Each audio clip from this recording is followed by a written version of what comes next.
Hello दोस्तों, मैं संजीव। आप सभी का विद्यापन में स्वागत है। हम बात कर रहे थे आधुनिक इतिहास, और आधुनिक इतिहास में हमारा चल रहा था मराठा। यानी हमने बात किया था कि औरंगजेब की मृत्यु के बाद छोटे छोटे राज्य अपने आप को स्वतंत्र कर लेंगे। इसमें एक होता है मराठा, महाराष्ट्र के क्षेत्र में, और महाराष्ट्र में मराठी भाषा बोली जाती है ना। तो ये स्वतंत्र हो गया था मराठा। मैसूर, अवध और बंगाल, ये चार राज्य पढ़ना हर हाल में जरूरी है, और यहाँ से अच्छे अच्छे क्वेश्चन बनते हैं। तो पिछले बार हम लोगों ने मराठा का पार्ट 1 देख लिया था। पार्ट 1 में था शिवाजी की फैमिली के बारे में। आज हम देखेंगे पेशवा के बारे में, लेकिन थोड़ी सी बातें प्रीवियस ईयर वाला हम यानी प्रीवियस वीडियो वाला थोड़ा रिपीट कर लेंगे ताकि चीजें रिकॉल हो सके। अब चलते बिना देर करते हुए बात करते हैं मराठा के बारे में। तो मराठा का उदय होता है शिवाजी के समय। शिवाजी का जन्म 1627 में हुआ था। अच्छा, कुछ लोग का मानना है कि शिवाजी का जन्म 1630 में हुआ था।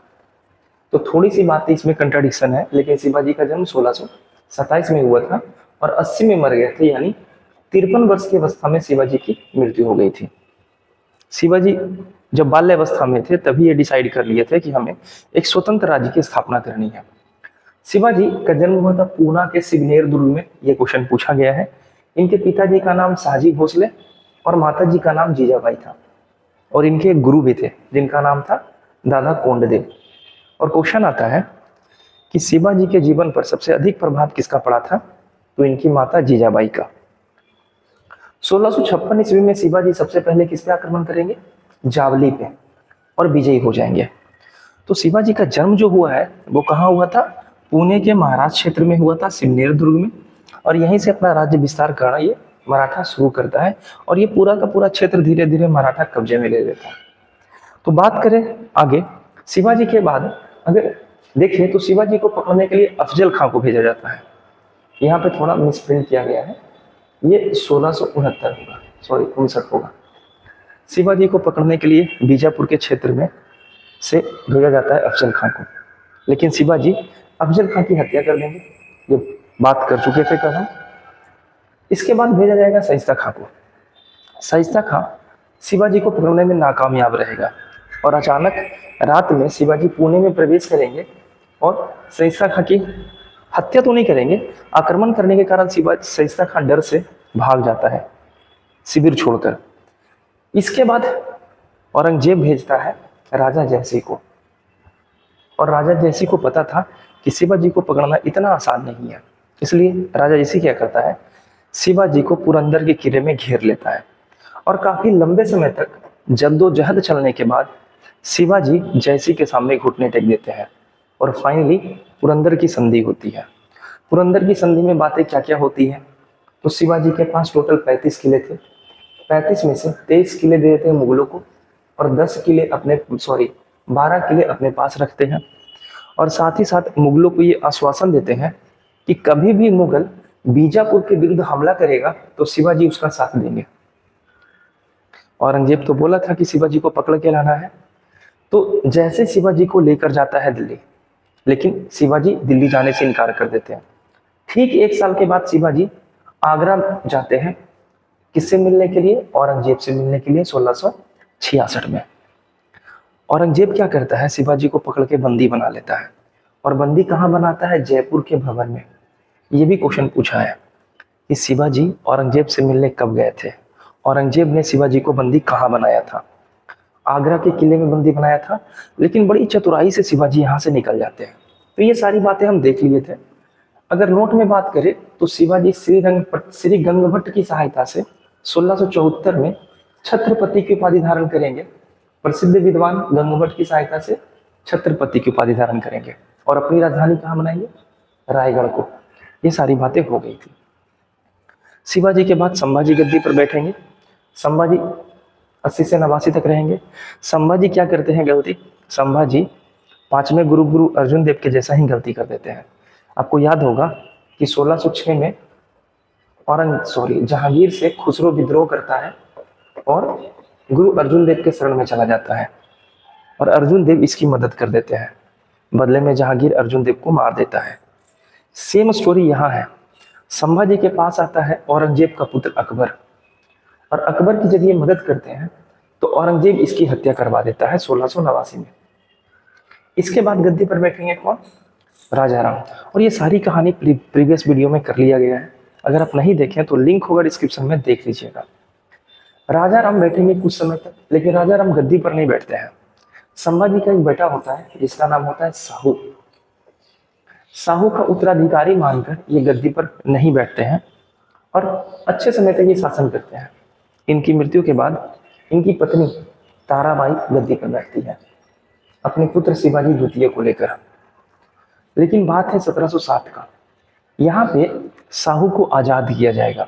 कल मैं आपको बताया था कि जब इनके पिताजी संभाजी की हत्या की जाएगी तो औरंगजेब इनको भी कैद कर लेगा और इनकी माता को भी कैद कर लेगा। लेकिन 1707 में जब औरंगजेब मरेगा और बहादुर शाह प्रथम जब गद्दी पर बैठेगा तो क्या करेगा? मराठा से मित्रता स्थापित करेगा और साहू को छोड़ देगा और साहू जाएगा अपनी चाची ताराबाई से युद्ध करेगा। और युद्ध का नाम क्या था? खेड़ा का युद्ध। और इस युद्ध में साहू का साथ देने के लिए आता है बालाजी विश्वनाथ। और आज कहानी यहीं से शुरू होगी, बालाजी विश्वनाथ से। साहू जो है वो पेशवा का पद क्रिएट करता है और पहला पेशवा जो होते हैं वो बालाजी विश्वनाथ होते हैं। तो अब चलते हैं, बात करते हैं हम सीधे पेशवा के बारे में। तो थोड़ी सी बातें ऊपर में देख लेना। जो मराठा था ना, मराठा अपने सैनिकों को नगद वेतन देता था। जब हम देखेंगे मराठा का प्रशासन व्यवस्था तब ये बात करेंगे। लगान व्यवस्था के बारे में देखें तो मराठा दो प्रकार का लगान देता था। एक था चौथ, जो अपने पड़ोसी क्षेत्र से लिया जाता था और ये कितना प्रतिशत था? तो ये 25%। और एक था सरदेशमुखी, जो अपने क्षेत्र से लिया जाता था और ये 10% था, यानी 1/10। तो ये बहुत बार क्वेश्चन पूछा है कि चौथ और सरदेशमुखी क्या है। तो ये एक लगान व्यवस्था थी जो मराठा लेता था। ठीक है। पेशवा के बारे में देखें तो सबसे पहले आएंगे बालाजी विश्वनाथ। बालाजी विश्वनाथ से दो बातें बस याद रखना है। पहली बात ये कि बालाजी विश्वनाथ ने खेड़ा के युद्ध में किसका साथ दिया? तो साहू का साथ दिया और साहू विजय हुआ। साहू कौन है? संभाजी का बेटा है। साहू विजय हुआ और साहू पेशवा का पद क्रिएट करता है और पहला पेशवा होता है बालाजी विश्वनाथ। पहली बात। और दूसरी बात, बालाजी विश्वनाथ क्या करता है? सैयद बंधु से दिल्ली संधि करता है। सैयद बंधु ये दिख रहा होगा आपको, यही सैयद बंधु जिसने उत्तर मुगल काल में 4 मुगल शासकों को गद्दी पर बैठाया था, जिसमें पहला मुगल शासक था फर्रुखसियर। दूसरा शासक की अगर बारे में बात करें तो दूसरा था रफी उद दरजात और तीसरा शासक था रफी उद दौला। रफी उद दौला। और चौथा शासक था रोशन अख्तर। और यही रोशन अख्तर बाद में सैयद बंधु को मार देगा, क्योंकि रोशन अख्तर को पता होता है कि आने वाले समय में सैयद बंधु हमें फिर से मारेगा, जैसे ये इन सारे शासकों के साथ किया। तो सैयद बंधु क्या करता है? बालाजी विश्वनाथ से दिल्ली संधि करता है और फर्रुखसियर को अंधा करके मरवा देता है। ये वही फर्रुखसियर है जिसने अंग्रेजों को मैग्ना कार्टा दिया था, जिसे सुनहरा फरमान कहते हैं। ये क्वेश्चन बार बार आता है। 1717 में अंग्रेजों को सुनहरा फरमान देने वाला मुगल बादशाह कौन था? फर्रुखसियर। अब आपसे क्वेश्चन है, आप ये बताना कि अंग्रेजों को सबसे पहले सुनहरा फरमान देने वाला शासक कौन था और कब दिया गया था? तो कब दिया गया था मैं ये बता रहा हूँ, 1632 में। दिया कौन था, किस क्षेत्र का शासक, ये आपको बताना है। तो पहले बनते हैं बालाजी विश्वनाथ। बालाजी विश्वनाथ से दो क्वेश्चन, खेड़ा के युद्ध में साहू का सहायता किए हैं और सैयद बंधु से दिल्ली संधि किए हैं। इसके बाद बैठते हैं बाजीराव प्रथम। बाजीराव प्रथम बालाजी विश्वनाथ का पुत्र है और इसने मराठा को एकजुट करके रख दिया। जितने भी मराठा इधर उधर थे, जैसे हम कल बात कर रहे थे कि जब ताराबाई और साहू यानी चाची और भतीजा लड़ेगा तो सतारा चला जाएगा साहू के क्षेत्र में, है ना, और संभल चला जाएगा ताराबाई के क्षेत्र में। लेकिन बाद में जब बाजीराव प्रथम गद्दी पर बैठेंगे तो इंदौर, ग्वालियर, बड़ौदा और नागपुर सबको एक साथ एकजुट कर देंगे। तो यही काम होता है बाजीराव प्रथम का, जो दूसरा पेशवा है। इसने पूना को अपना केंद्र बनाया था और 28 में बाजीराव प्रथम और निजाम उल मुल्क के बीच पाल खेला का युद्ध हुआ है। बड़ा इंपॉर्टेंट है ये। एक तो हमारा वो खेड़ा का युद्ध, और अगर आपसे पूछ ले कि खेड़ा का युद्ध कब हुआ है तो ये होगा 1707। किसके किसके बीच में? तो राजा राम की पत्नी ताराबाई और संभाजी का पुत्र साहू के बीच में हुआ था। पाल खेड़ा का युद्ध किसके बीच में हुआ है? तो निजाम उल मुल्क और बाजीराव प्रथम के बीच में, जिसमें निजाम उल मुल्क पराजित हो गया था। और बाजीराव प्रथम के बाद रहते हैं बालाजी बाजीराव। बालाजी बाजीराव से सबसे इंपॉर्टेंट क्वेश्चन है पानीपत का तीसरा युद्ध। आप 1761 देख रहे होंगे और आपको पता होगा कि 1761 में ही पानीपत का तीसरा युद्ध होता है ना। पानीपत का प्रथम युद्ध कब होता है? 1526 में, है ना। और पानीपत का दूसरा युद्ध कब होता है? 1556 में। और पानीपत का तीसरा युद्ध होता है 1761 में। तो ये तीनों क्वेश्चन एक एक करके एग्जाम में पूछा गया है। अगर बात करें बालाजी बाजीराव के बारे में तो ये राजा राम द्वितीय का पेशवा था। इसने राज्य की संपूर्ण शक्ति अपने हाथों में लेकर रखा था और पेशवा का पद वंशानुगत कर दिया, जिसको मैं सर्कल कर रहा हूं, आप रिटर्न कर लेना, क्योंकि ये सारा क्वेश्चन पूछा गया है कि उस पेशवा का नाम बताइए जिसने पेशवा के पद को वंशानुगत कर दिया था। तो आंसर होगा बालाजी बाजीराव। इसी साल में पानीपत की तीसरी लड़ाई लड़ी गई थी 14 जनवरी 1761। तो यहाँ पे आप देख रहे होंगे पानीपत का तीसरा युद्ध हुआ है 1761 में, और ये होता है बालाजी बाजीराव यानी मराठा और अहमद शाह अब्दाली के बीच में। अब क्वेश्चन आता है एक और कि अहमद शाह अब्दाली भारत पे कितनी बार आक्रमण किया था? तो अहमद शाह अब्दाली भारत पे कुल 7 बार आक्रमण किया है, और 7 बार आक्रमण करने के बीच में इसी दौरान अहमद शाह अब्दाली पानीपत का तीसरा युद्ध करेंगे और बालाजी बाजीराव को हरा देंगे। बालाजी बाजीराव हार का दुख सह नहीं पाएंगे और ये आत्महत्या कर लेंगे, यानी इनकी मृत्यु हो जाएगी। बाजीराव द्वितीय अंतिम पेशवा था, और ये बार बार क्वेश्चन पूछता है कि अंतिम पेशवा कौन था? तो बाजीराव द्वितीय, जिसने अंग्रेज ने कानपुर के निकट बिठूर में नामक स्थान पर इसे कैद कर लिया और बाद में इनकी मृत्यु हो गई। तो अगर पूछा जाए आपसे कि अंतिम पेशवा कौन था तो आंसर होगा बाजीराव द्वितीय। अब आपसे क्वेश्चन है कि अंतिम मुगल बादशाह कौन था और इसे अंग्रेजों ने कैद करके कहां पर भेज दिया था? थोड़ी सी बातें कर लेते हैं शिवाजी के प्रशासन के बारे में।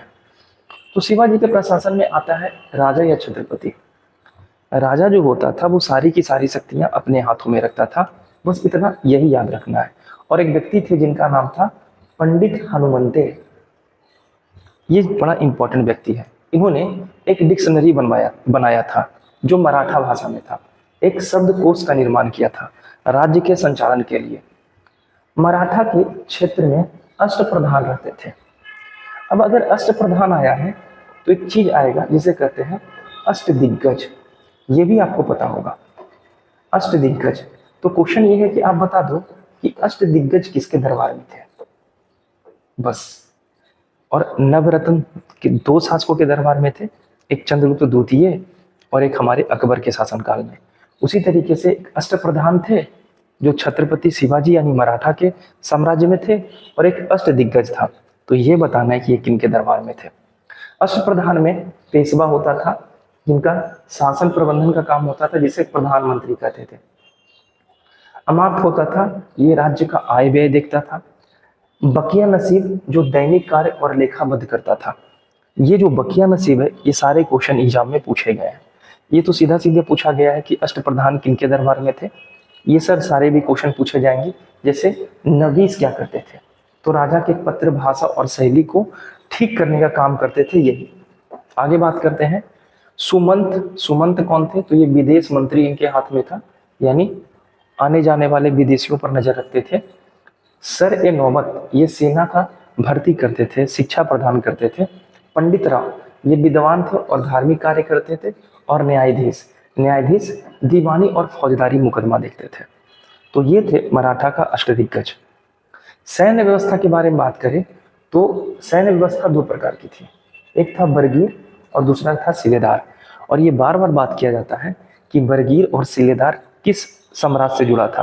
तो ये मराठा साम्राज्य से जुड़ा था।